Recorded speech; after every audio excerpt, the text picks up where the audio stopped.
Franchising is the most misunderstood and most overlooked form of entrepreneurship. We're here to educate you and help you find the entrepreneur within.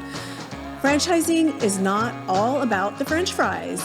We find that individuals who are exploring business ownership tend to have a lot of misperceptions and misunderstandings about the franchise industry. So what we want to do is help prospective business owners make confident and educated decisions before moving forward or not moving forward with a business.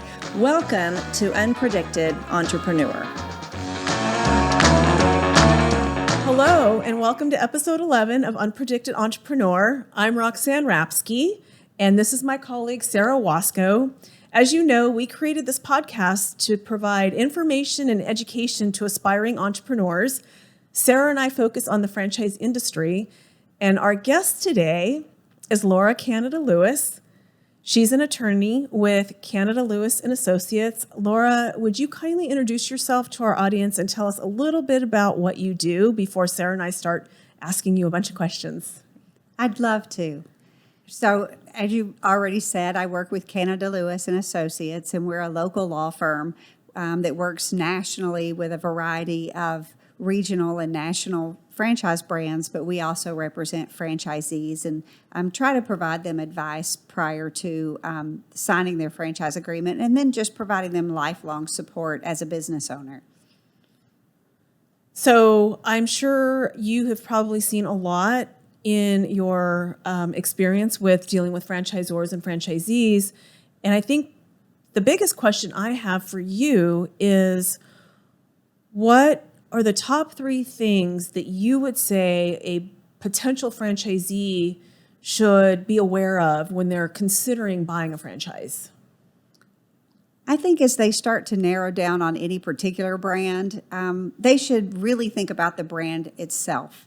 And is this a good fit for them? Does it align with their values? Does it align with their personality? And do they have a system that this particular person wants to follow? Because if you don't want to follow the system, you're not going to make a good franchisee. Right. So that's always the first one. I'm just trying to find that good fit. And then another one is understanding how much support are you going to get. A lot of times people believe they pay that initial franchise fee like it's an insurance policy, but it's not, and there's no guarantees in any business. So a lot of it depends on how much time and energy you're going to be able to devote to it and your level of passion, and if it's a good product. But also, what are you paying for? So if you're paying royalties, are you getting value for that? What support systems are they going to be able to provide you? And then finally, I think a good understanding of how much work it's going to be. How much time is it going to involve? I find a lot of times people think they can still work a full-time job and do this on the side. And for some businesses, that's possible, but for a lot of them, it's not. And then, the whole concept of who are you going to have to hire, the availability of people that you can hire to do that. And I think we were talking before where I mentioned I see a lot of people who believe they can just hire a couple of high school kids to run their business. And I can't speak for everyone, but I've got 4 daughters, and they can't keep my dog alive for 3 days, much less run a business for 3 days. So maybe everyone's experience is different on that. But I think understanding how much time it's going to take, and can you be an absentee owner or not? And can your financial resources survive you quitting your job if that's what it takes to maintain this business? So I think some of those things really help set the framework for being successful if you understand it. Well, and one of the things we coach our clients strongly on is, because there are franchises that say you can do this as a full-time owner-operator, or you can be semi-absentee, meaning you can maybe spend 10 to 20 hours a week on that business managing your manager. But I think it's really crucial, don't you, that they validate with franchisees that are actually doing that. Absolutely. Right? And hear from them. You can't just take someone's word. And I think when someone's looking at a franchise and they might not be working with a coach like Sarah or I know of people that have purchased a franchise and not made one validation call. So Me too. That's scary. So we is. coach them to make those validation calls. And what a validation call is, it's calling the franchisees that are in the system, or even sometimes the ones that have left, and asking them about that system and what goes on and the support and how much money they're making and all that stuff. And really you want to talk to some franchisees that are doing really well. You want to talk to some that are struggling. And then you want to talk to some that are middle of the road, because you're going to learn from everybody. Absolutely. Yes, I totally agree. And when you talk about, trying to work a job, for example, people have different levels of flexibility in their jobs. And there are times when people are thinking they want to do this job and the business in tandem. And I get them to kind of be thinking about what would happen if you had an emergency in the business in the middle of the day and you're working. Would you be able to leave that? If somebody's starting a new job, I highly discourage trying to start a business and a job at the same time. Sure. If somebody's in a job like a teacher, for example, where they don't have flexibility during the day, they have a classroom full of students and they can't leave if something comes up, that's a factor. Absolutely. Also. So while there are opportunities to be semi-absentee, and I use that term very loosely, semi-absentee, because it does mean different things to different people, never assume it's going to be what I kind of term mailbox money, that you're just going to open your doors and the business is going to run itself with employees and you don't have to be involved. Sure. Well, and if it were that easy, everyone would be doing it, right? Exactly. And, you mentioned the validation calls. There's a reason that the federal franchising rule requires that they give you that information. Yes. It's because it is good information, and you don't only just get the franchisees in the system, but you get their former franchisees. Call them. Sometimes there's great reasons why they're no longer a franchisee. Maybe they made $1 million and cashed out. Maybe they just got tired or sick or something in their family happened and they had a good transition to another, they sold it or transitioned it to another franchisee. But sometimes that's where all of the secrets lie, right? Oh, absolutely. Why couldn't you be successful? And, there are always times when people didn't have the right expectation, but there are times when the system is just, it's not a good system. And you need to understand that as soon as possible. And if you do your validation calls, that will probably come out and you'll know that ahead of time. So that's why those calls are so important. Yeah, I always tell my clients, the other franchisees that you're speaking with wake up and do this business every day. So while the franchisor is telling you how it should be, what it's supposed to be happening, the franchisees tell you that reality because they're doing that business every day. They're the boots on the ground. They know are. what's going on. And a lot of times they know more about the struggles and more about the even problems with the franchisor that the franchisor hasn't even come to realize yet. Exactly. They also tell you the great benefits that a lot of times the franchisor isn't even aware of as well. So they can give you just amazing insight that you're not going to get anywhere else. Besides all that, they'll tell you the day-to-day operational cost, hurdles, timing, other things that you're not going to be able to get anywhere else. Absolutely. What is a day in the life? I'm big on a day in the life. Yes. Even if you can do that in person, that's great too. I know some franchises, part of their process is letting you ride along for half a day with one of their franchisees and really seeing what it's like. So the more information you can get, the better. Absolutely. You can't just make a few calls and look at a franchise disclosure document and think all is well in the land. So speaking of the franchise disclosure document and what a lot of your world revolves around, we talked about this on the phone a little bit, and you said, yeah, but, so I want to talk about that with you here, because I always tell my clients that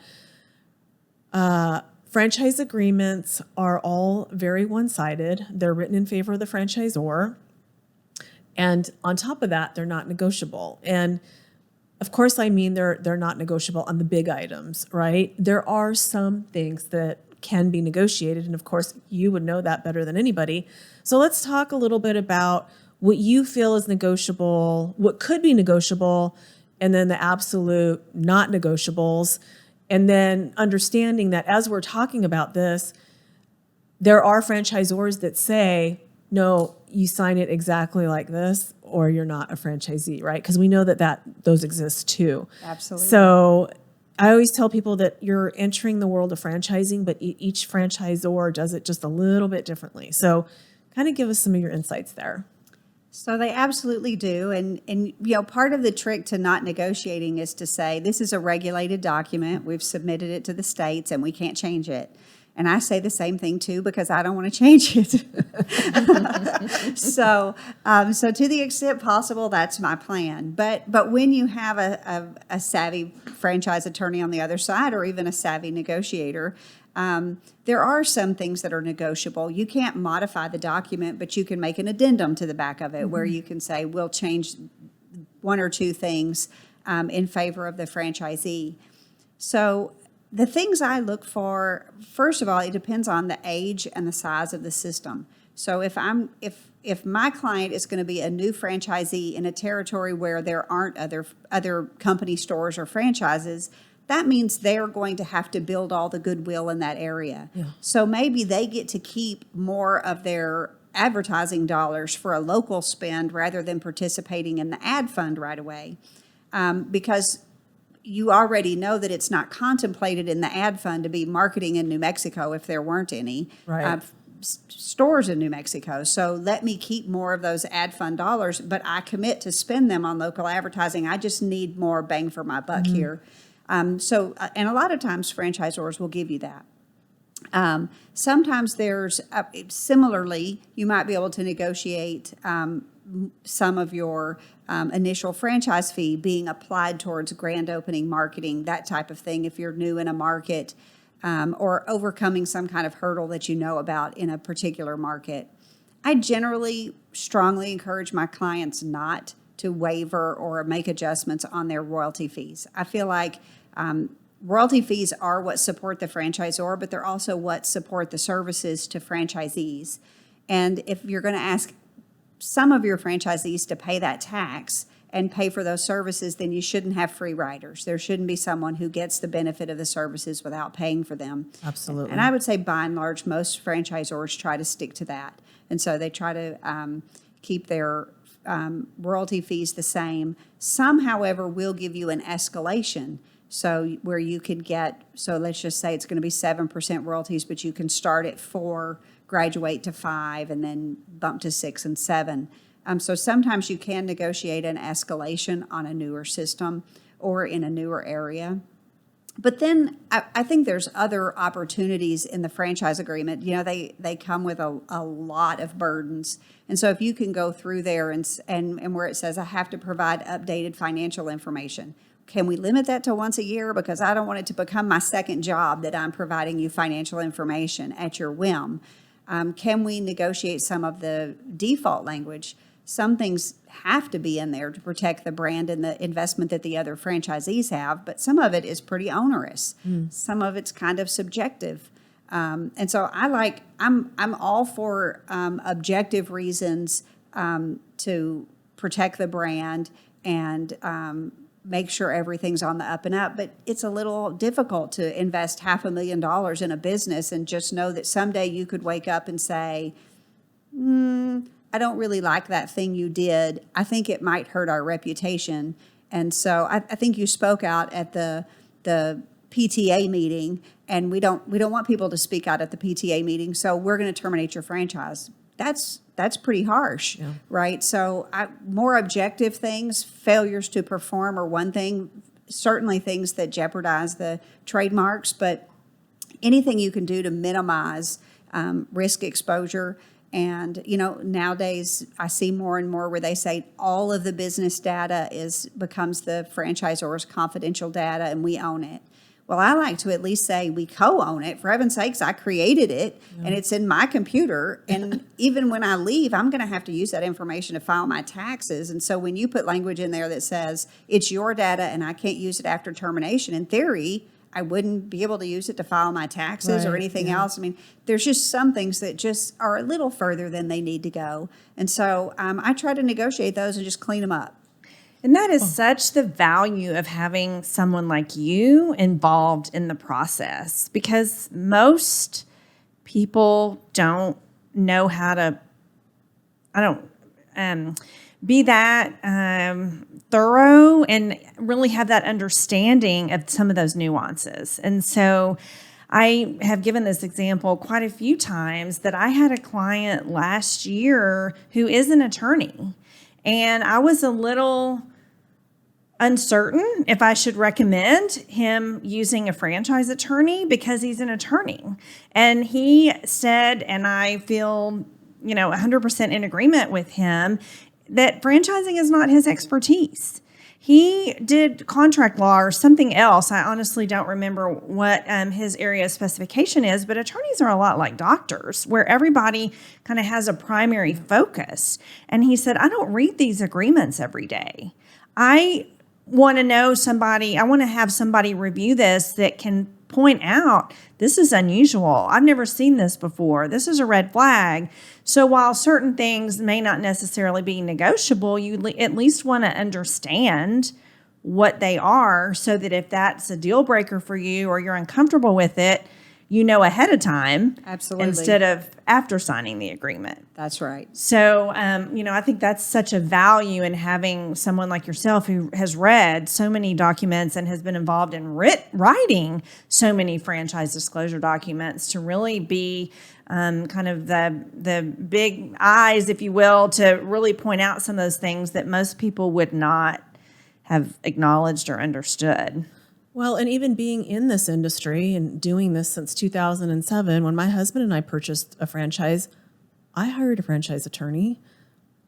Me too. That's not my area of expertise. And exactly what you're saying, I wanted somebody that does this every day, all day long, with that expertise to look at my franchise agreement and let me know if there was something fun. And it was a new concept as well. So even if it were a mature concept, I would 100%, without a doubt, every single time hire a franchise attorney. And, obviously we can't force our clients to do that, right? But that's part of our process is we give them referral sources. And we always say that we recommend it might be the best $1,800 or $2,200 or whatever it is that you've ever spent because you're going in eyes wide open and you know exactly what you're signing up for.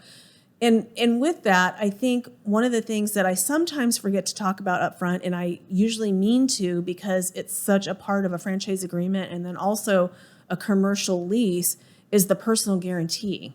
Yes. Sometimes that's a deal breaker, and I feel like I need to do a better job of remembering every single time to remind them up front, look, if this is going to be a deal breaker for you, let's not even go down this path. So let's talk about the personal guarantee and let our listeners know a little bit more about that and what it is. So that is always a tough one, right? Because we all know that we can create a corporation and it's going to shield us from liability. And so everyone's going to go create their limited liability company or corporation and go charging forward. And then the brakes kind of get hit when you say, oh, but I want you to go ahead and sign a personal guarantee so that we can get around all those corporate protections. And it is scary.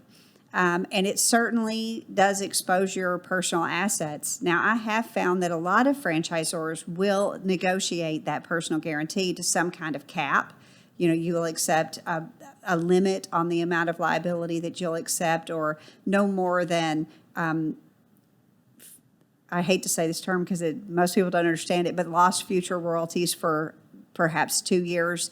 Because, for example, if you close early, you may still have an ongoing duty to pay royalties through the end of that term. And so you want to manage that. What if you close that business after 3 years? You don't want to find out, oh, I'm still supposed to pay royalties for another 7 years, and they have a personal guarantee on me, right? So if you can negotiate some bumpers and some boundaries around the personal guarantee with your franchisor, that's helpful. And certainly it's also helpful when you come to your commercial lease. For the market on commercial leases, we review easily 50 or more a year and negotiate them. And it varies wildly. Sometimes if the market is really, really soft, you can get out of personal guarantees. In 2008, you could lease anything with no personal guarantee. But then we got to, 2012, 13, 14, and they wanted a full term guarantee. Now we're seeing more and more where we can negotiate, okay, we'll commit to the first 3 to 5 years and then maybe a rolling 12 months the ongoing obligation, so that the landlord always has some protection, but you're not completely on the hook for the entire term. That's great to know because, again, it's that expertise that most of us would not have realized we could negotiate, come to a compromise or some kind of an agreement on without that advice from a professional. So I feel those services of a franchise attorney are just invaluable. A lot of clients will ask us, when do I hire an attorney? And we recommend that really being the last step before making that investment because obviously, to Roxanne's comment a little bit earlier, there is a fee to that. So there's no reason to kind of get that deep in the weeds with the agreements until you really have narrowed down what your choices are. And I know sometimes, and I'll appreciate your feedback on this, franchise attorneys come back with a list. Here's many items that are worthy of your notice and attention. So how do you recommend then that they take that feedback back to the franchisor to potentially maybe try to negotiate some of those items? And should they negotiate all of them, or what advice do you give clients in those situations? I think you have to be strategic. And most of the time your clients have spent enough time with the franchisor that they kind of know where the soft spots are and maybe where the hotter buttons are. So when we do our reviews, we generally write a memo that's 7 to 10 pages, so it's fairly lengthy. And then we talk through the things that we found to be of note. But sometimes just even in talking through that, the client realizes, I'm glad you told me about that, but I don't actually care about that. That's not going to be a big deal. That's not going to be something that's going to affect me, so I'm not going to worry about that. Or maybe they know a little bit more about the system, so when they put our comments together with what they know about the system, they don't really think that will create a risk. So normally you can boil that down to 7 or 8 things that you really want to focus on. I encourage my clients not to send my memo over to the franchisor because, I always tell them, I assume that they've told you all the good things. I'm just here to point out the negatives. And so sometimes franchisors, they see the memo and they're like, oh my gosh, 10 pages of terrible things. So that just doesn't cue it up for a great conversation. But if you can either cut and paste those comments or just list them out, these are the 5 or 6, 7 things that I talked to my attorney about. She was concerned about this. I'm concerned about that. How can we make that right? And a lot of times franchisors will come back with, some kind of compromise. They want to make a deal. And again, these documents are drafted by lawyers, and so sometimes they put things in there that are much harsher than the franchisor really intends it to be in real life. But we all know if it's not in writing, it is what it is. Yeah. So a lot of times they'll agree. And what I find that franchisors kind of fall in 2 pools. Some franchisors say, we'll let you have that. Our attorney will draft it, and you can let your attorney review it. But others say, we'll let you have that, but we don't want to pay our attorney to draft it. So call your attorney. If she'll put an amendment together, we'll execute it. And so whichever way it goes, we don't really care as long as we can get what the client needs. So we find it goes both ways. That's great information. That is great information. Yeah. Really, really good to know. And what you were talking about earlier in terms of making changes, I think franchisees need to be grateful that a lot of that is consistent, and they don't have to worry that their neighboring franchise partner, franchisee in the brand got a better deal than they got. And exactly. That those franchisors want to keep consistency among their brand and treat everyone fairly and equal. Sure. And you don't want it to be willy-nilly enforcement either. Right. I mean, there's an opportunity for quite a bit of enforcement, and people, and it is true that it is to protect the brand and the trademarks, but I counsel my franchisors, this isn't just protecting your brand, it's protecting every single franchisee's investment. You have 200 franchisees who've invested $500,000 in this brand. You have a duty to protect them and their investment, so you can't have one rogue franchisee out, selling hot dogs in the middle of the McDonald's, right? Like McDonald's can't sell hot dogs. No hot dogs in the middle of McDonald's. Darn. Well, Laura, it has been a pleasure having you today. Thank you so much for joining us. Tell our listeners how they can reach you if they need advice from a franchise attorney. Absolutely. You can reach me locally at 469-664-0120 or on my website, canadalewis.com, where we have all of our contact information, and look forward to hearing from you all. Thank you so much, Laura. We appreciate your time. Thank you. And we do appreciate your time. And for those of you who want to follow more episodes of Unpredicted Entrepreneur, please look for Roxanne Rapsky and Sarah Wasco on LinkedIn. And you can also follow our YouTube channel at FranNet of Dallas, Fort Worth, and Oklahoma. Thanks so much for joining us, and have a great rest of your day. Bye-bye.